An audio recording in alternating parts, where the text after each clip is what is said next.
Hello, all you patrons. We're back. Gather round for the pre-show. Look at them all in their Easter finery.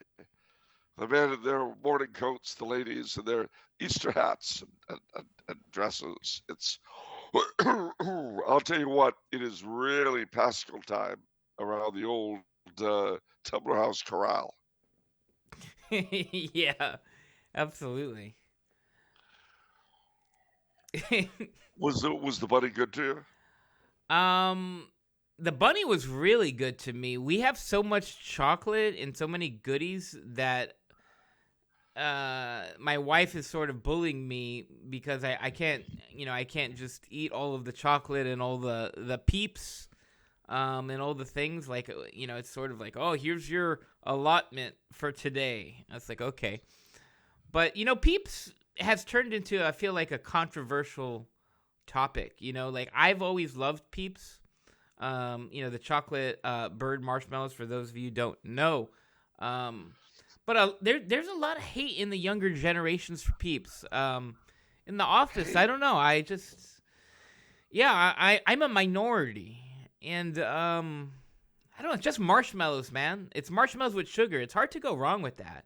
I don't know what people's problems are.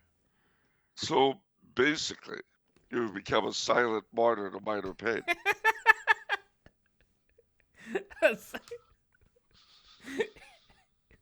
Yes, I offer it up in the most dramatic way possible. I'm a martyr to the Peeps. That's right. So one of your coworkers goes, Peeps. Oh, I guess you don't like it. It's all right, really. Like that. Exactly like that. Yep. Eyes raised to heaven. I think that's beautiful.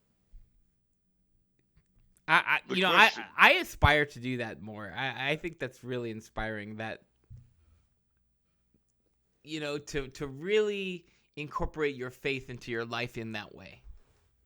And into others, the making your faith choices theirs.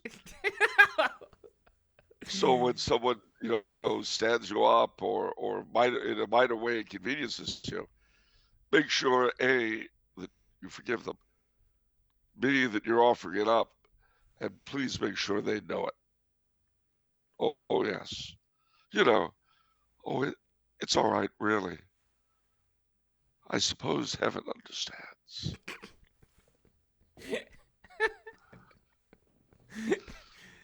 When they say no, it's no, it's a sacrifice I'm willing to make. Like that. Yeah, I am that is me. I'm gonna do that more. It's kind of a power move too. Oh gosh, yes. Basically, it's weaponizing minor disappointment. Weaponizing minor disappointment. That's pretty good. I like that. It's what it is. Here you go, sir. Oh, I'm sorry. I didn't ask for cream, but this is fine. I'll offer it up. I would actually, if we ever go to a restaurant together and that happens, I would pay good money for you to actually do that to the waiter. Have you actually done that? You're pretty theatrical sometimes. You're pretty. I remember one time we went to a restaurant, and you were like, "Ma'am," because we had finished our meal. She gave us a check, and so you're looking at it, or no, you're looking at the receipt, and you're like, "Ma'am, I'm not into the whole money thing." You're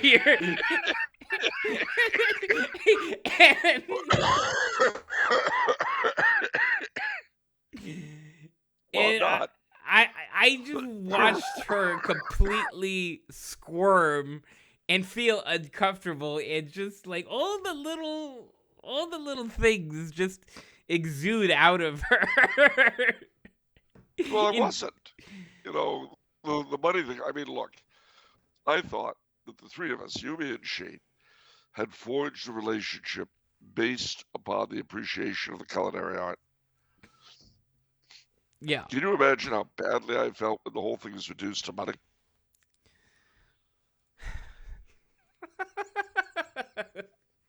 I can't imagine the I mean, think disappointment, about the that. hurt.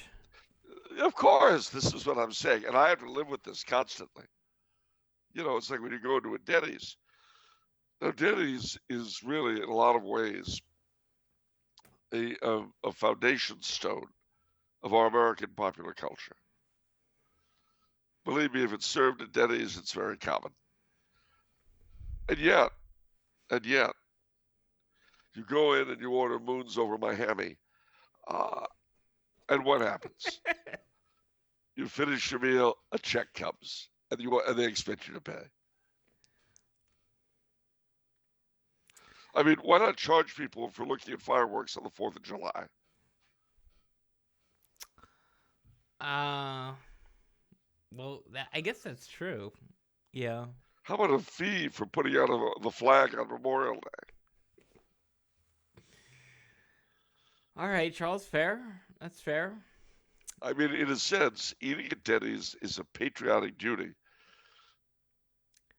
That's a little bit much. I don't know if we can go that far, Charles. I don't know if I can join you there. I'll bet you could if I picked up the tab. Oh, well, that's true. See, Here we go. I know it cooks.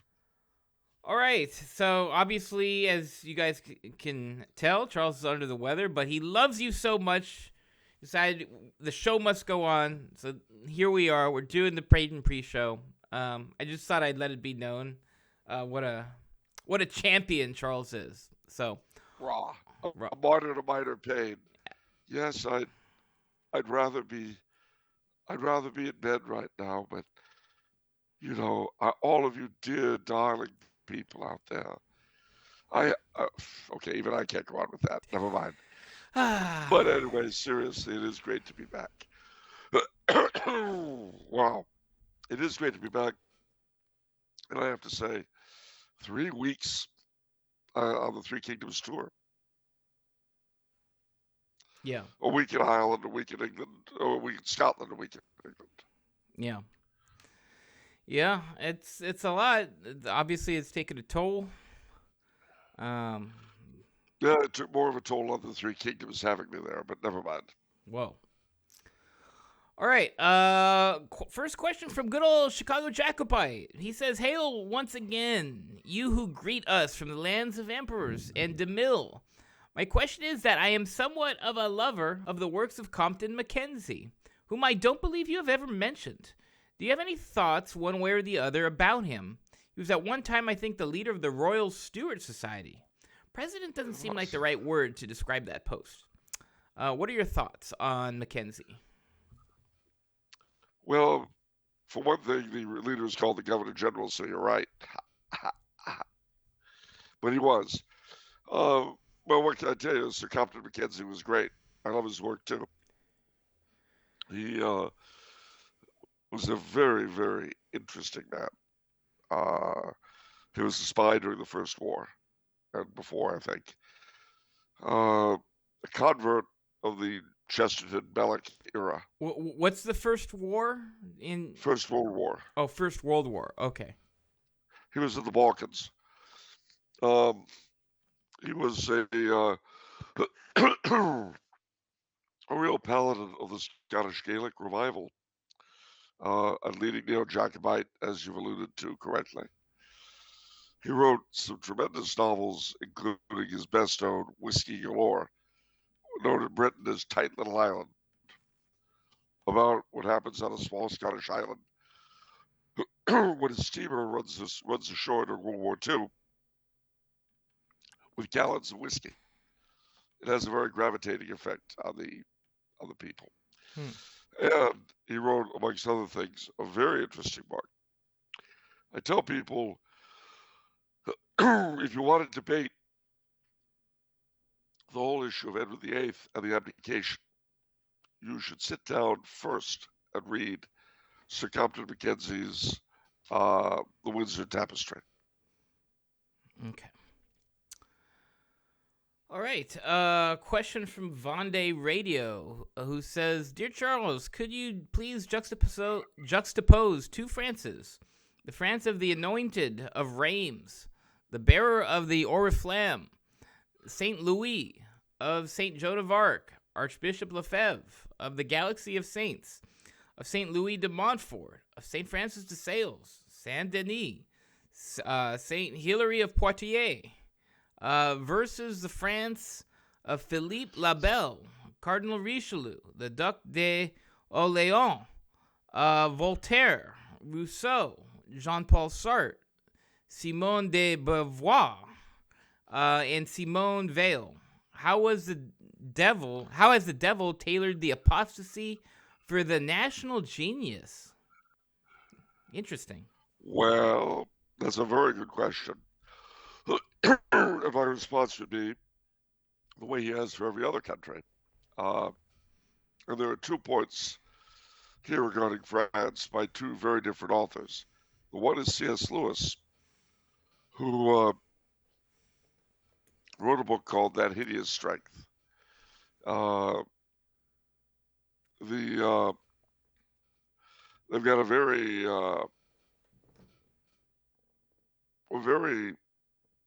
he's got toward the end of the book, the book, you see, relies a great deal on the stress between Britain, which is basically the bad shadow of England, and Logres, which is the lovely side of the country. So, for instance, one of the characters, Mother Dimble, says, "So that, meanwhile, is England," said Mother Dimble, "just this swaying to and fro between Logres and Britain." "Yes," said her husband. "Don't you feel it? The very quality of England. If we've got an ass's head, it is by walking in a fairy wood. We've heard something better than we can do, but can't quite forget it. Can't you see it in everything English? A kind of awkward grace, a humble humorous incompleteness. How right Sam Weller was when he called Mr. Pickwick an angel in gaiters. Everything here is either better or worse than ... "Dimble," said Ransom. Dimble, whose tone became a little impassioned, stopped and looked toward him. He hesitated and, as Jane thought, almost blushed before he began again. "You're right, sir," he said with a smile. "I was forgetting what you want me to always remember. This haunting is no peculiarity of ours. Every people has its own haunter. There is no special privilege for England. No nonsense about a chosen nation. We speak about Logres because it is our haunting, the one we know about it, the one we know about." "All this," said McFay, "seems a very roundabout way of saying that there's good and bad men everywhere." "It's not a way of saying that at all," answered Dimple. "You see, McFay, if one is thinking simply of goodness in the abstract, one soon reaches the fatal idea of something standardized, some common kind of life to which all nations ought to progress. Of course, there are universal rules to which all goodness must conform, but that's only the grammar of virtue. It's not there that the sap is. He, meaning God, doesn't make 2 blades of grass the same. How much less 2 saints, 2 nations, 2 angels? The whole work of healing Telos, the earth, depends on nursing that little spark, on incarnating that ghost, which is still alive in every real people, and different in each. When Logres really dominates Britain, when the goddess reason, the divine clearness, is finally enthroned in France, when the order of heaven is really followed in China, by then it will be spring. Well, I would have said when France is truly the oldest daughter of the church, but then I know France better than Lewis did. Anyway, So there is a sense in which each country has its best, and each nation, each people have its really good and its really bad side.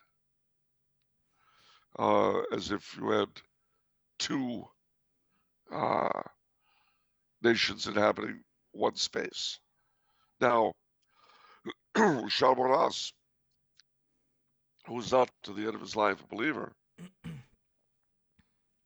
made the comment that since the revolution of 1789, there have been two Frances. The real France, the real country, the Pays Réel, which is Catholic and royal, and the Pays Légal, the legal country, which is Republican and anti-Catholic.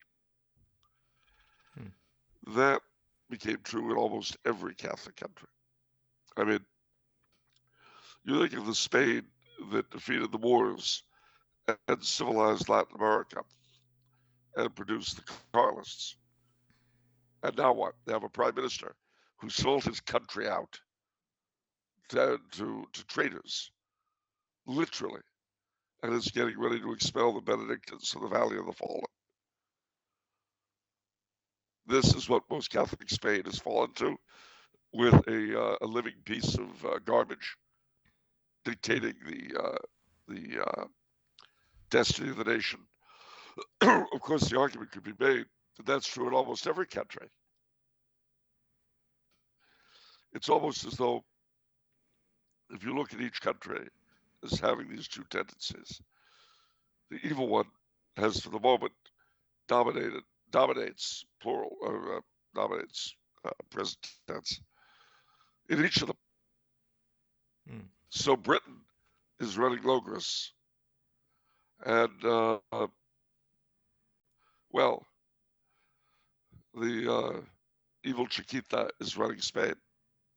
And America, well, I mean, there's a sense in which bad rulers in each country epitomize the worst qualities of their particular country. Just as after Vatican II, the church went downhill in every country in a particular way, according to its national genius. That's interesting. You know, what Vonde says at the end, Taylor, the apostasy for the national genius, that reminds me a lot of what Father Ripperger said in, well, he says it everywhere, but he especially hammers it home in Introduction to the Science of Mental Health. Really underrated book. Everyone is buying deliverance prayers. Get the intro too. But he says the devil, I think he says this in videos too, but the devil brags basically about making people choose a lesser good than the greater good. That's all the devil does is make you choose a lesser good. You know, we sort of phrase it as evil, like, oh, someone choose evil, but they are, in their mind, they're choosing a good. It just happens to be super destructive, right? Like, I mean, so in the example of perhaps nations, it's like, okay, we're going to value the economy over God or something like that, right? Like, and we're going to focus on banking, but then obviously that goes off the rails, and it goes in a different direction because all you have to do is put God second, and then the devil has won. True. So I don't know. I just thought that everyone is speaking the same thing but saying in different ways. Because Pope Benedict has said the same thing, where all the devil wants is God, is you to place God just a little bit on the side, and that's it, just on the side. But yeah. Anyhow, that's my 2 cents. Helvicio says, this is kind of a comment that kind of dovetails into this topic, really nicely. Helvicio says, I like Charles's response in regard to Frenchmen. G.K. Chesterton once said that France was a schizophrenic country. One side the eldest daughter of the church, and the other side the mother of revolution. Then, going along with what Charles said about logic and sentiment, Anatole France once commented that men must live at the extremes. The mean is intolerable. But that is what makes the French so interesting. A lot of truth to that, frankly. France is a schizophrenic country? Well, no, that they're either best or worst in everything. Yeah, you've said that many times. Absolutely. My dad always used to say that. And about the French Canadians in particular. Indeed. All right, Florida man in the Dakotas says, would Charles please recommend the best European country in which to experience Holy Week? Could he be more specific and recommend a particular city? Thank you. Even though I've never seen it myself, everyone says Holy Week in Seville is the place to be. Seville, Spain, and despite a prime minister who should be shot for treason, if his country still had laws. I think there's even a website for it. Hold on, which will explain to you why I say this. The truth is, though, that it's hard to go wrong in Europe in Holy Week. It's just, I mean, even in Protestant countries, last year I saw a Passion play in Trafalgar Square. But let me see. Oh.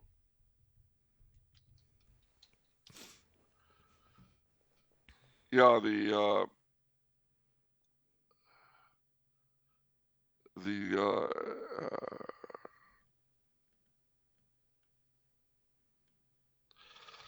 processions of the different brotherhoods in Spain, in all of Spain, not just Seville, are amazing. But Seville is particularly renowned for it. So that is my recommendation. Renowned, like in what way? Like what goes on?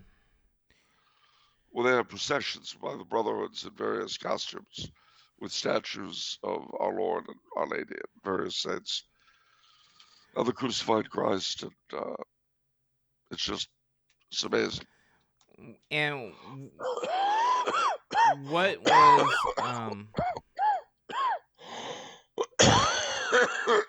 pardon me, my apologies. It even has its very own Wikipedia article, Holy Week in Seville. Wow. Which I am sending to you as we speak. All right. What did the politician do that warranted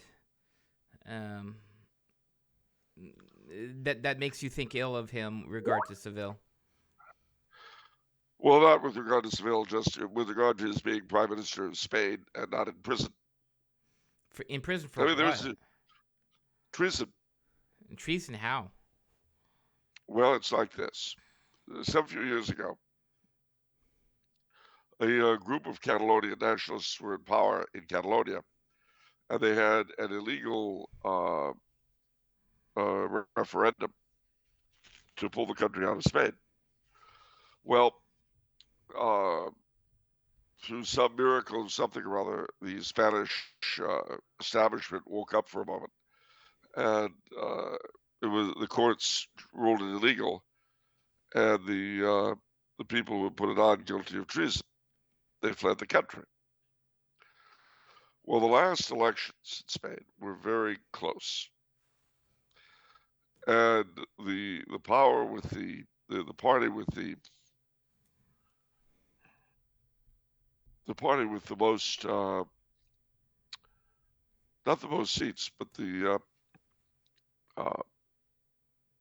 they only have a few seats, but enough to make a difference between being in and out of power. Were the Catalonian nationalists. So the deal they offered the current chief pig at the trough was that if he would pardon the traitors, they would support his government. Pardon them without their announcing what they did. Rehabilitate them without their confessing what was a crime. So Of course, so everyone acknowledged it was treason? oh yeah, but it doesn't matter because this pig wanted to be Prime Minister of Spain.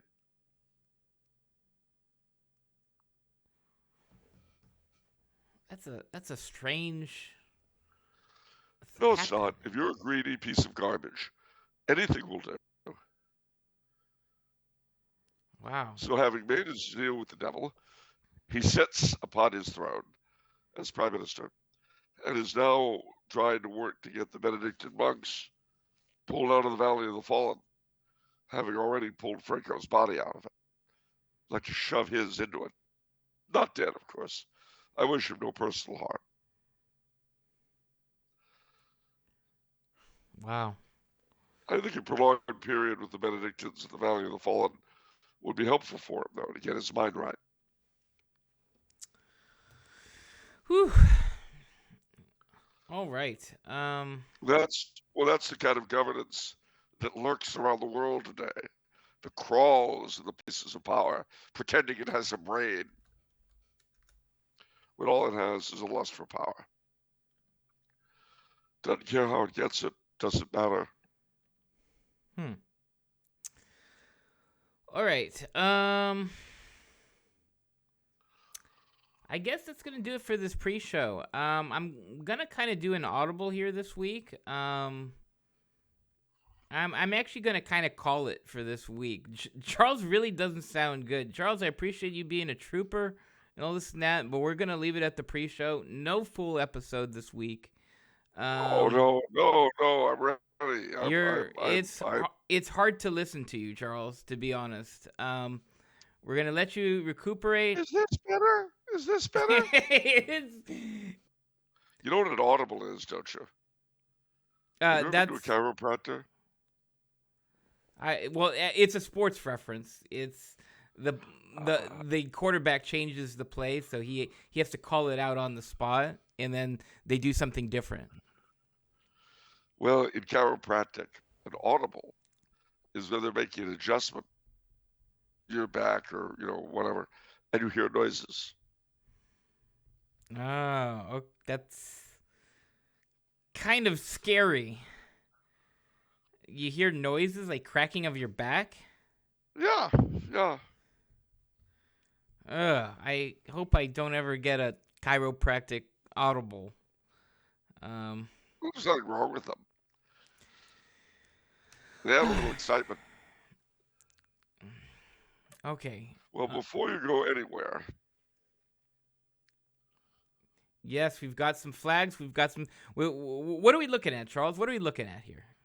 You're looking at the Canadian Red Ensign, the flag before 1965, and the worthless Lester Pearson. Okay.